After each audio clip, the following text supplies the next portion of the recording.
ये स्टूडेंट्स, आज हमने अपने जो काउंटिंग का जो फर्स्ट चैप्टर है उसको फर्दर कंटिन्यू करना है। देखो डिफरेंस मैंने आपको करवा दिया था इसका बुक कीपिंग एंड अकाउंटिंग का। तो इसमें बच्चे एक कंसेप्ट आता है हमारा अकाउंटेंसी का। बेसिकली हम अकाउंटिंग किसके अंडर करते हैं? अकाउंटेंसी के अंडर करते हैं। मीन्स अकाउंटिंग एक पार्ट है, एक प्रोसेस है किसका? अकाउंटेंसी का। ठीक है, तो अकाउंटेंसी क्या होता है? एक सिस्टमैटिक नॉलेज ऑफ अकाउंटिंग है। बेसिकली अकाउंटेंसी ही हमें सिखाती है कि हमें अकाउंट्स या अकाउंटिंग कैसे करनी है, मतलब कैसे अपने अकाउंट्स बनाने हैं, मतलब बुक ऑफ अकाउंट्स को हमने कैसे बनाना है, कैसे हम उसको समराइज़ करेंगे। मीन्स ये पूरा कुछ हमने किस में सीखना है? अपनी इस बुक में सीखना है। ठीक है कैसे हम अपनी इंफॉर्मेशन को कम्युनिकेट करते हैं यूज़र्स के पास। तो ये एक कंप्लीट थ्योरी एंड प्रैक्टिस है किसकी? अकाउंटिंग की, जो हम अकाउंटेंसी में सीखते हैं। चाहे वो आप +1 में कर रहे हो, चाहे वो +2 में कर रहे हो, वो आपका क्या है? अकाउंटेंसी होता है। ठीक है, तो अकाउंटिंग उसके अंडर आता है आपका प्रोसेस। तो अकाउंटेंसी आपका क्या हुआ? नॉलेज है, वेयर एज अकाउंटिंग क्या है? एक प्रोसेस है सिर्फ। ठीक है, किसके अंडर? अकाउंटेंसी के अंडर। तो अकाउंटिंग वो सारे रूल्स एंड प्रिंसिपल्स फॉलो करती है जो किसके कौन फ्रेम करता है? अकाउंटेंसी फ्रेम करती है। ठीक है तो जो अकाउंटेंसी है वो वाइडर कंसेप्ट होता है आपका अकाउंटिंग, मतलब अकाउंटिंग एक पार्ट आ जाता है आपका अकाउंटेंसी के अंडर। क्लियर? उसमें सिर्फ बुक्स ऑफ अकाउंट्स ही नहीं बनाते हैं, हमें बहुत सी चीज़ें जो है करनी पड़ती हैं अकाउंटेंसी में। तो नेक्स्ट देखो बच्चे, ऑब्जेक्टिव्स आता है अकाउंटिंग का। क्या अकाउंटिंग का ऑब्जेक्टिव क्या है? फर्स्ट आता है देखो जैसे मेंटेनिंग अकाउंटिंग रिकॉर्ड। बच्चे देखो जनरली जो हम इसके कैरेक्टरिस्टिक्स किए हैं हमने, या जो इसका प्रोसेस किया है अकाउंटिंग का, तो वो सेम ही है आपका ऑब्जेक्टिव्स ऑफ अकाउंटिंग में। सिर्फ जो है उनके ना नेम चेंज कर दिए गए हैं, बट लिखना हमने बेसिकली वही चीज़ें हैं। अब जैसे देखो मेंटेनिंग अकाउंटिंग रिकॉर्ड, हमें क्यों अकाउंटिंग करना है? उसमें हम क्या करते हैं? रिकॉर्ड्स मेंटेन करते हैं, रिकॉर्ड बनाकर चलते हैं। किसका रिकॉर्ड? जो भी हम डे टू डे बेसिस पर जितनी भी हमारी फाइनेंशियल ट्रांजैक्शंस और इवेंट्स करते हैं हम अपनी ऑर्गेनाइजेशन में, उसको हम रिकॉर्ड करते हैं हमारी अकाउंटिंग में। क्लियर? नेक्स्ट देखो बच्चे आपका आता है डिटर्मिनिंग प्रॉफिट और लॉस। देखो ऑब्जेक्टिव क्या होता है हमारी अकाउंटिंग का? सबसे मेन ऑब्जेक्टिव होता है क्यों हम अकाउंट्स बनाते हैं? जनरली अपने प्रॉफिट और लॉस को देखने के लिए। क्योंकि देखो ये चीज़ मैंने आपको बिज़नेस में भी सिखाई है कि आप जो भी बिज़नेस स्टार्ट करते हो, बिज़नेस का हमारा मेन मोटिव क्या होता है? प्रॉफिट्स अर्न करना होता है। तो इसीलिए कोई भी बिज़नेस है, चाहे वो छोटा बिज़नेस है चाहे वो बड़ा बिज़नेस है, उनका क्या होता है? मोटिव यही होता है कि वो प्रॉफिट अर्न करे। और उनको क्या करना पड़ता है? अकाउंट्स बनाने पड़ते हैं, ताकि उन्हें ये पता चले कि किस महीने में या किस साल में उनको कितने प्रॉफिट्स हो रहे हैं, अगर उनका बिज़नेस प्रॉफिटेबल जा भी रहा है या नहीं जा रहा। अगर तो देखो हमारे बिज़नेस में कंटिन्यूस लॉसेस हो रहे हैं, तो फिर हम अपने बिज़नेस को क्या कर देंगे? बंद भी कर सकते हैं। ठीक है, तो ये हमें डिटर्मिन करवाता है प्रॉफिट एंड लॉस, अगर हम अकाउंटिंग बनाएंगे तो। क्लियर? तो प्रॉफिट और लॉस जैसे मैंने आपको पहले बताया था कि कैसे बनता है, जो हम प्रॉफिट एंड लॉस अकाउंट बनाते हैं या ट्रेडिंग। ये बच्चे हमने कम्प्लीटली अभी आगे सीखना है कि ट्रेडिंग और P&L अकाउंट क्या होते हैं। बस इसमें मैंने बस जनरली आपको ये बता देती हूँ कि इन्हीं अकाउंट से हमें ये पता चलता है कि हमारी जो फर्म है या हमारा जो बिज़नेस है वो कितना प्रॉफिट अर्न कर रहा है। ठीक है, रेवेन्यू बच्चे आपकी रेवेन्यू, जैसे उन्होंने वर्ड बोला, revenue resulting from the transaction of the period and recorded in the credit and expenses in the debit. देखो ये सारा कंसेप्ट भी आपको अभी अंडरस्टैंड नहीं होगा, क्योंकि अभी हमने कम्प्लीटली जो अकाउंटिंग के रूल्स हैं वो करने हैं। तो इसमें थोड़ा एक्सप्लेन ये कर देती हूँ कि रेवेन्यूज़ होते हैं जो आपको इनकम हुई है। ठीक है, इनकम मीन्स कि जब आप अपने जितने आपके पास पैसे आए हैं उसमें से जब आप अपने खर्चों को निकाल देते हो, ठीक है, तो वो आपके पास बन जाता है आपका रेवेन्यू। क्लियर? अब जैसे देखो बच्चे, determining financial position. Determining financial position, देखो फर्स्ट वाले केस में हमें पता चलता है हमारी प्रॉफिट एंड लॉस के बारे में। सेकंड है फाइनेंशियल पोजीशन। देखो फाइनेंशियल पोजीशन मींस कि हमारा जो बिज़नेस है कितने टाइम तक चल सकता है। तो वो मैं आपको पहले भी एक्सप्लेन कर चुकी हूँ कि वो हमें कहाँ से पता चलता है? हमारी बैलेंस शीट से पता चलता है। ठीक है, बैलेंस शीट ही हमें शो करती है कि आने वाले कितने सालों तक हमारा बिज़नेस जो है वो प्रॉफिटेबल चल सकता है या नहीं चल सकता। तो अगर ऑब्वियसली अगर आप अपने अकाउंट्स ही नहीं बनाओगे तो आपको इन चीज़ों के बारे में, अपने बिज़नेस की फाइनेंशियल पोजीशन के बारे में नहीं पता चलेगा कि हम कहाँ स्टैंड करते हैं। क्लियर। देन आता है बच्चे providing accounting information to users. वही सेम चीज़ देखो बार बार आ रही है, ये पॉइंट भी हम बहुत बार कर चुके हैं कि अकाउंटिंग का हम इसलिए भी बनाते हैं ताकि हम अपने रिजल्ट्स को किसको शो कर सकें, यूज़र्स को शो कर सकें। जनरली जो बहुत स्मॉल लेवल पर बिजनेस होते हैं, लाइक सपोज अगर मैंने कोई किराने की शॉप खोल रही है, मैंने एक छोटी सी शॉप खोली हुई है जहाँ पे मैं कोई भी एग्जांपल ले सकते हो, जहाँ पे मैं शूज़ सेल करती हूँ या गारमेंट सेल करती हूँ, ठीक है। तो मुझे कोई ज़रूरत नहीं है कि, क्योंकि मुझे अपना बिज़नेस एक्सपैंड नहीं करना ना बहुत ज़्यादा, क्योंकि मैंने बहुत छोटे लेवल पे अपना बिज़नेस पहले ही स्टार्ट किया, तो मैं उतने ही लेवल पे हूँ, तो मुझे ज़रूरत नहीं है, ठीक है, अपने जो रिज़ल्ट को है पब्लिश करने की कहीं पे भी, मतलब या तो न्यूज़पेपर में या मैगजीन्स में। मुझे ज़रूरत नहीं किसी को बताने की उस चीज़ के बारे में, ठीक है। बेसिकली जो बिगर बिज़नेस होते हैं ना, लाइक जैसे आप रिलायंस की एग्ज़ाम्पल ले लो या रतन टाटा की टाटा स्टील कंपनी की एग्ज़ाम्पल ले लो, ठीक है, जियो की एग्ज़ाम्पल लो, एप्पल की एग्ज़ाम्पल ले लो, मतलब जितने भी बड़ी बड़ी कंपनीज़ होती हैं, ठीक है, तो उनको क्या करना पड़ता है, अपने अकाउंट्स को शो करना पड़ता है न्यूज़पेपर में या फिर कहीं भी मैगजीन्स में जहाँ उनको सही लगता है, ठीक है। क्यों? क्योंकि देखो ये बच्चे बिग बिज़नेस होते हैं, तो हम यहाँ पर लोगों में ये इंटरेस्ट क्रिएट करते हैं कि वो हमारे बिज़नेस में इन्वेस्ट करें, हमारे बिज़नेस में क्या लगाएं, पैसा लगाएं। तो वो जब हमारे बिज़नेस में पैसा लगाते हैं ना, तो हमारे बिज़नेस में पैसा आता है, ठीक है। तो उसके बदले में हम उनको प्रॉफिट का हिस्सा ज़रूर देते हैं, नो डाउट, मतलब इंटरेस्ट बेसिकली हम उनको देते हैं, ठीक है। जो भी कंपनियाँ को, जो भी पर्सन अगर हमारी कंपनी में या हमारे बिज़नेस में इन्वेस्ट करता है ना, तो हम उसको उसके बदले में क्या पे करते हैं, इंटरेस्ट पे करते हैं, ठीक है। क्योंकि ये नहीं होता ना, जैसे हम नॉर्मली बैंक्स की अगर आप एग्जांपल हो, अगर देखो आप बैंक्स में अपना पैसा रखते हो, सपोज़ एफडी करवाते हो या कोई और डिपॉजिट करवाते हो, तो उससे आप क्यों करवाते हो, ताकि उससे आपको टाइम टू टाइम इंटरेस्ट मिलता रहे, ठीक है। तो उस टाइप को हम इन्वेस्टमेंट बोलते हैं। तो ज़रूरी नहीं आप सिर्फ बैंक में ये काम करो, आप किसी कंपनी में भी पैसा इन्वेस्ट कर सकते हो, तो वो भी आपको टाइम टू टाइम क्या देता है, इंटरेस्ट देता है, ठीक है। तो इसलिए जनरली हम अपने अकाउंटिंग इन्फॉर्मेशंस को प्रोवाइड करते हैं यूज़र्स। अभी हमने टाइप ऑफ यूज़र्स भी पढ़ने कि कितने टाइप ऑफ यूज़र्स होते हैं और किसको मतलब हमारे जो अकाउंट्स हमने बनाए हैं किसको किससे मतलब फ़ायदा होता है, ठीक है। जैसे मैंने गवर्नमेंट की भी आपको एग्जांपल दी थी कि गवर्नमेंट को ये देखना होता है कि हमारा बिज़नेस कितना प्रॉफिटेबल है, क्योंकि गवर्नमेंट को हमने क्या पे करना होता है, टैक्स पे करना होता है, ठीक है। देन आता है बच्चे प्रोटेक्टिंग बिजनेस एसेट। अब देखो बिजनेस एसेट क्या होती है,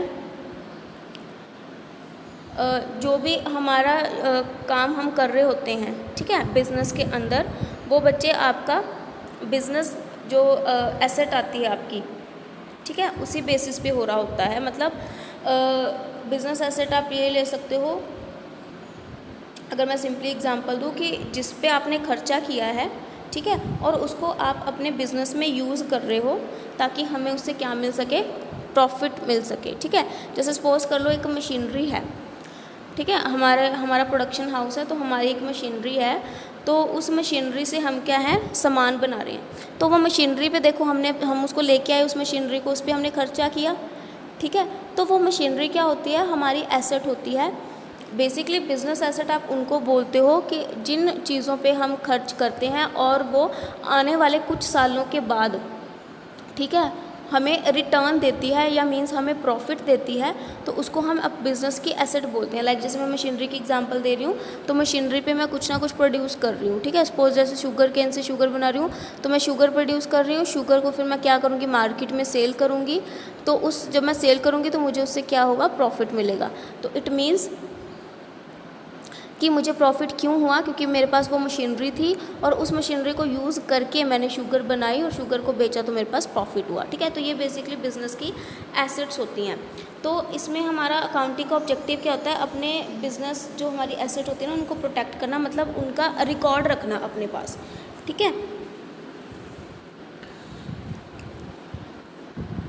तो इसका रिकॉर्ड हम कहाँ रखते हैं, जो हम बनाते हैं ना बैलेंस शीट हम बनाते हैं हमारी, जैसे मैंने आपको पहले भी एक्सप्लेन किया था कि बैलेंस शीट में आपकी लायबिलिटीज़ होती हैं और एसेट होती हैं। लायबिलिटीज़ क्या होती हैं, जब आपने किसी को पैसा देना होता है, ठीक है, पैसा पे करना होता है, उसको हम लायबिलिटी बोलते हैं।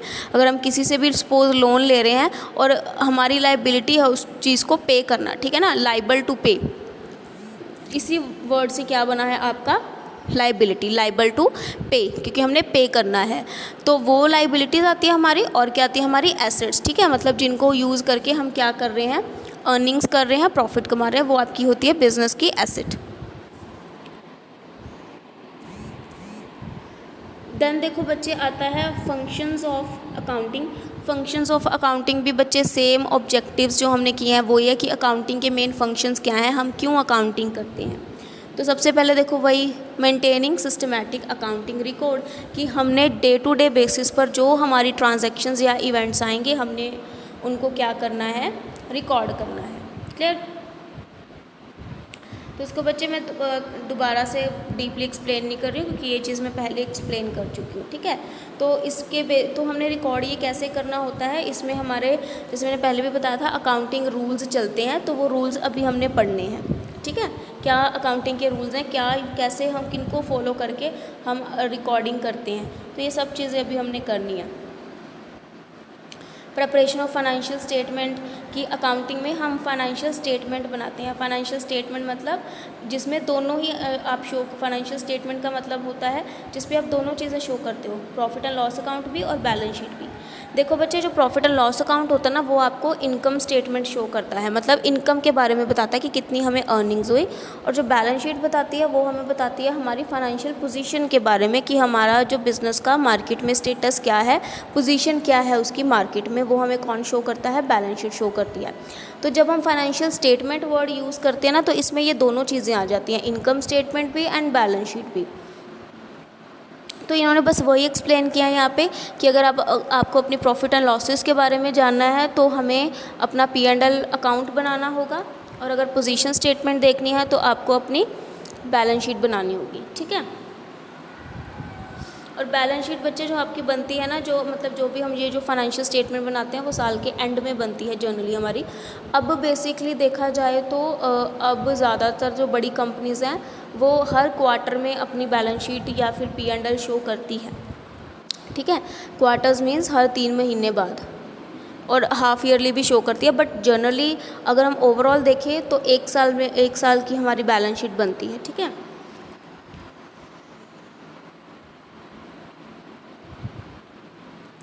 अब देखो बच्चे, जो अकाउंटिंग का मेन फंक्शन ये है कि ये एज अ लीगल रिक्वायरमेंट बनती है, मीटिंग लीगल रिक्वायरमेंट, मतलब कोई भी लीगल अगर इशू होता है तो उसमें ये हमारे लिए हेल्पफुल होती है, क्योंकि देखो हमने हर चीज़ रिकॉर्ड की हुई है। अगर सपोज़ कर लो कोई हम पर केस कर देता है कि हमने उनको जो क्या है ज़्यादा में चीज़ बेच दी है, ठीक है, या फिर कोई भी केस हो सकता है, या गलत चीज़ बेच दी है, ठीक है, मतलब चीज़ अगर हमने कोई उनको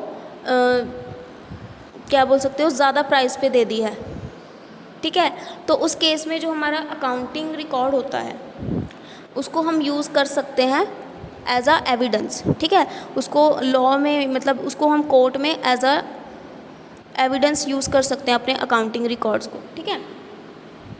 अगर कहीं भी हमें लगता है कि हम गलत नहीं हैं, ठीक है, और दूसरा पर्सन उस चीज़ को गलत बोल रहा है, तो हम अकाउंटिंग रिकॉर्ड को एज अ एविडेंस शो कर सकते हैं, ठीक है। जैसे देखो यहाँ पे लिखा है कि besides the law such as the companies act, income tax और GST act requires submission of return in the form and period as is prescribed systematically and timely.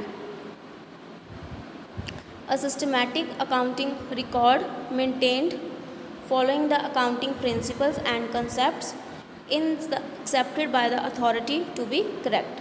Thus it is function of accounting to meet legal requirement. अब देखो बच्चे, जो भी आपकी जैसे मैं बोल रही थी बिगर कंपनीज होती हैं ना, जो भी वो अकाउंट्स बनाती हैं, तो अकाउंटिंग रिकॉर्ड हमारे लिए क्या बनता है, एज अ एविडेंस बनता है, और उसको हम कहीं भी शो कर सकते हैं। अब जैसे देखो ये बात कर रहे हैं companies act, income tax act या GST एक्ट की, ठीक है। देखो बच्चे, जीएसटी एक्ट क्या होता है? Goods and service tax. I guess आपको सबको पता होगा कि जो भी हम कोई सामान खरीदते हैं अब उस पर क्या लगता है? जीएसटी लगता है, गुड्स एंड सर्विस टैक्स लगता है, ठीक है। और बच्चे, कंपनीज एक्ट क्या होता है कि अगर हम अपनी कोई भी बिग कंपनी खोल रहे हैं तो उस कंपनी एक्ट के अकॉर्डिंग हमें अपने सारे रूल्स एंड प्रोसीजर्स फॉलो करने पड़ते हैं। और इनकम टैक्स एक्ट क्या होता है बच्चे कि जैसे मैंने आपको चीज़ पहले भी बताई थी कि चाहे बिज़नेस है या चाहे कोई नॉर्मल पर्सन है, अगर तो देखो वो अर्निंग्स कर रहा है, ठीक है, पैसा कमा रहा है, तो उसको टैक्स जो है पे करना पड़ता ही है, किसको? गवर्नमेंट को। अगर तो देखो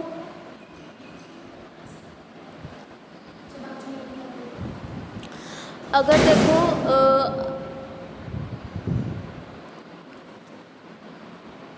जो आप नॉर्मल एक पर्सन की बात करो, ठीक है, लाइक अगर मैं हूँ तो अगर किसी पर्सन की जो सैलरी होती है, ठीक है, वो पूरे साल में 2.5 लाख से ज़्यादा होती है तो उसको इनकम टैक्स पे करना पड़ता है, ठीक है। और अगर कोई बिज़नेस है, ठीक है, तो बिज़नेस में जो हमारे क्या बोलते हो आप, बिगर कंपनीज़ हैं या फिर बिगर जो बिज़नेस हैं, ठीक है, तो उनके केस में भी यही फॉलो होता है कि अगर वो इससे ज़्यादा की अर्निंग्स कर रहे हैं तो वो उनको क्या करना पड़ेगा? टैक्स पे करना पड़ता है, ठीक है। तो जो टैक्स हम पे करते हैं, किसको पे करते हैं? गवर्नमेंट को पे करते हैं। और ये किस एक्ट के अंडर आता है? इनकम टैक्स एक्ट के अंडर आता है। तो हम क्या है, अकाउंटिंग रिकॉर्ड को इन चीज़ों के लिए शो कर सकते हैं। अगर सपोज़ हमें कोई बोले कि अपना टैक्स पे करो, तो हम उसको अपने अकाउंटिंग रिकॉर्ड दिखा सकते हैं कि हमारे तो इतनी इनकम इतनी बनी नहीं है, तो हम टैक्सेस कहाँ से दे दें, ठीक है। तो यही सब चीज़ें होती हैं लीगल, मतलब अकाउंटिंग आप अपने लीगल रिक्वायरमेंट के लिए भी यूज़ कर सकते हो। नेक्स्ट आता है बच्चे कम्युनिकेटिंग द फाइनेंशियल इन्फॉर्मेशन। ये भी बहुत बार एक्सप्लेन हमने कर दिया कि हम अपनी फाइनेंशियल इन्फॉर्मेशन को किसको कम्युनिकेट करते हैं? यूज़र्स को। अब देखो बच्चे, यूज़र्स इंटरनल भी हो सकते हैं और एक्सटर्नल भी हो सकते हैं। इंटरनल मतलब जो तो हमारे बिज़नेस में काम कर रहे हैं वो होते हैं इंटरनल यूज़र्स, लाइक एम्प्लॉयज़ हो गए या हमारी बैंक या हमारी कंपनी के मैनेजर्स हो गए, ठीक है, या जो भी हमारे वर्कर्स काम कर रहे हैं बिज़नेस में वो। और एक्सटर्नल यूज़र्स कौन हो गए? जो बाहर के, लाइक जो कोई बैंक्स हो गए या गवर्नमेंट अथॉरिटीज़, क्योंकि देखो उनको हमने इन्फॉर्मेशन क्यों प्रोवाइड करनी है? क्योंकि सपोज़ कर लो हमने किसी बैंक से लोन लेना है, तो वो बैंक क्या करेगा? सबसे पहले हमारी फाइनेंशियल पोजीशन देखेगा कि क्या ये बिज़नेस एबल है मेरा पैसा मुझे लौटाने के, ठीक है। अगर तो देखो मेरी फाइनेंशियल पोजीशन अच्छी नहीं होगी, मेरे पास जो मेरी लाइबिलिटी है वो बहुत ज़्यादा होगी, मतलब मैंने लोगों से बहुत पैसा लिया हुआ है और उनको वापस देना है मैंने, तो उस केस में बैंक मुझे क्या है, लोन ही नहीं देगा, ठीक है। क्यों? क्योंकि मेरी फाइनेंशियल पोजीशन नहीं अच्छी, clear.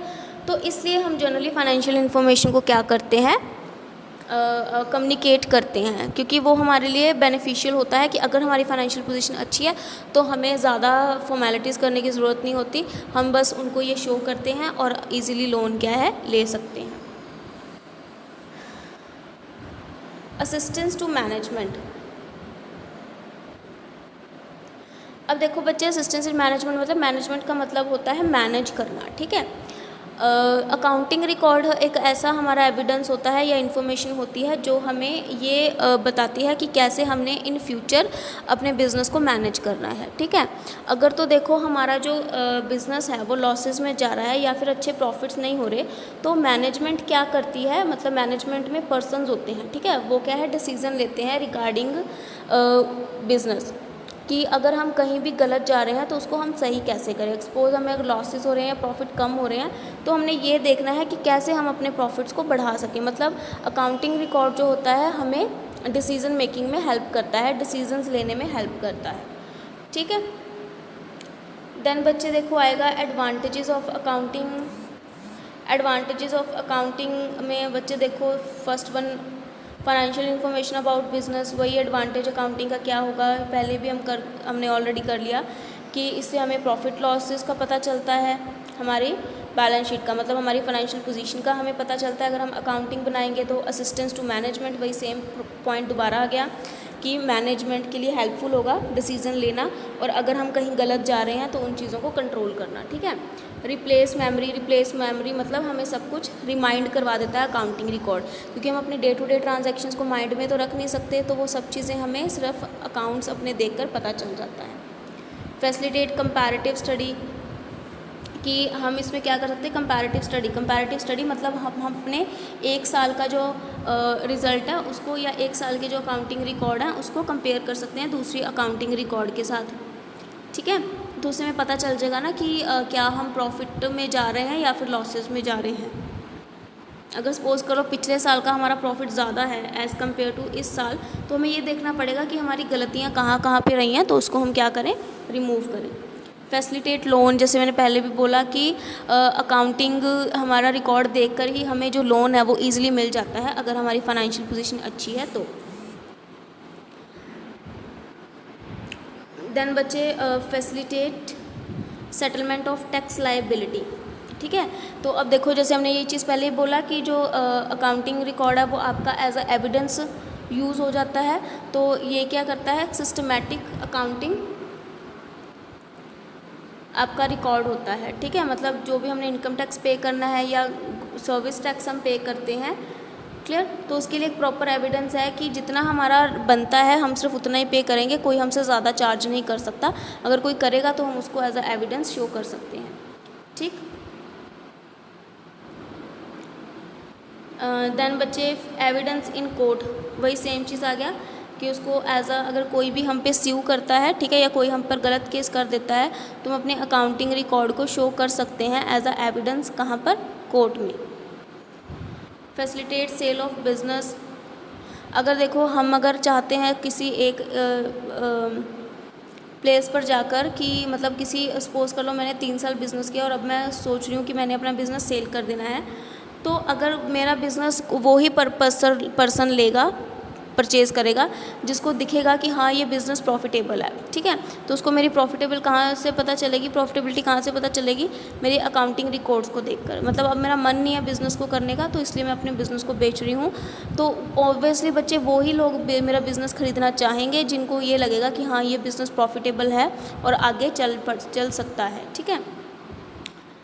Assistance in event of insolvency,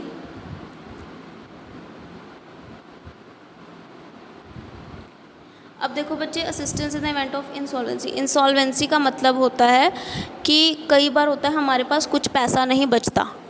ठीक है। मतलब कोई पैसा नहीं होता हमारे पास, मतलब जैसे आप बोल सकते हो कि दिवालिया निकल जाना, तो उसको हम इंसॉल्वेंसी बोलते हैं कि हमारे पास अभी कोई पैसा नहीं है किसी को देने के लिए। तो समटाइम्स क्या होता है कि जो हमने अकाउंटिंग रिकॉर्ड्स बनाए हैं तो उसमें देखो कई केसेस हमारे ये भी होते हैं, जैसे मैंने बोला था कि समटाइम्स जो क्या है, हम लोगों को सेल कर देते हैं उधार पर जिनसे हमने पैसा लेना होता है। तो अगर तो देखो आप रिकॉर्ड ही नहीं करोगे इन चीज़ों का, तो आपको पता ही नहीं चलेगा कि आपने कुछ लोगों से अभी पैसा लेना है। ठीक है। तो अगर आप इंसॉल्वेंट भी हो गए हो तो फिर भी आप क्या है, अकाउंटिंग रिकॉर्ड से ये चेकआउट कर सकते हो कि ऐसे कौन कौन सी ट्रांजैक्शंस है जहाँ से हमें पैसा अभी आना है और नहीं आया, तो अब वहाँ से पैसा क्या है, अरेंज कर सकते हो। Clear. Helpful in partnership account, अब बच्चे देखो हमने पार्टनरशिप अभी तो नहीं करनी है। पार्टनरशिप अकाउंट का मतलब होता है जब 2 लोग मिलकर एक बिज़नेस स्टार्ट करते हैं। क्लियर। तो इसमें आपका क्या होता है कि जो पार्टनरशिप होती है, ठीक है, तो जो भी हम उनके अकाउंट बनाते हैं फर्दर पार्टनरशिप में, उसकी जो स्टार्टिंग होती है वो कहाँ से होती है, अकाउंटिंग से। ठीक है। अगर आप अकाउंटिंग के रिकॉर्ड्स ही नहीं बनाओगे तो आप पार्टनरशिप अकाउंट नहीं बना सकते। क्लियर। जब तक आपके पास अकाउंटिंग रिकॉर्ड्स नहीं होंगे तब तक आप पार्टनरशिप फॉर्म की पार्टनरशिप अकाउंटिंग नहीं कर सकते। तो अकाउंटिंग हेल्पफुल होती है पार्टनरशिप अकाउंट्स बनाने के लिए। ठीक है। पार्टनरशिप अकाउंट्स पे अभी मैं आपको बहुत डीपली नहीं जा रही, क्योंकि +2 में फुल फ्लेज हमने चैप्टर ही करने हैं पार्टनरशिप के। क्लियर। जैसे इसमें केस बोला at the time of admission, retirement और दैट, मतलब पार्टनरशिप में ये ना केसेस होते हैं कि हम किसी ना किसी पार्टनर को एडमिट भी कर सकते हैं। सपोज अगर हम 2 पार्टनर हैं तो हम एक तीसरा पार्टनर भी लेके आ सकते हैं। हम किसी पार्टनर को रिटायर भी कर सकते हैं। सपोज अगर हम 3 पार्टनर हैं और हम एक पार्टनर को बोल रहे हैं कि हमने तुझे अब बिज़नेस में नहीं रखना, अब तू जाओ यहाँ, अब आप जाओ यहाँ से, तो वो रिटायरमेंट। ठीक है। और या वो अपनी मर्ज़ी से चला जाए तो वो रिटायरमेंट होगी, और अगर सपोज़ हम 3 पार्टनर्स हैं, हम में से किसी की डेथ हो गई है तो वो हो जाता है डेथ ऑफ अ पार्टनर वाला केस। ठीक है, तो ये टाइप्स होती हैं पार्टनरशिप अकाउंट। तो आज बच्चे बस इतना ही करना हमने। आई होप आपको क्लियर हो गया होगा। ओके बच्चे।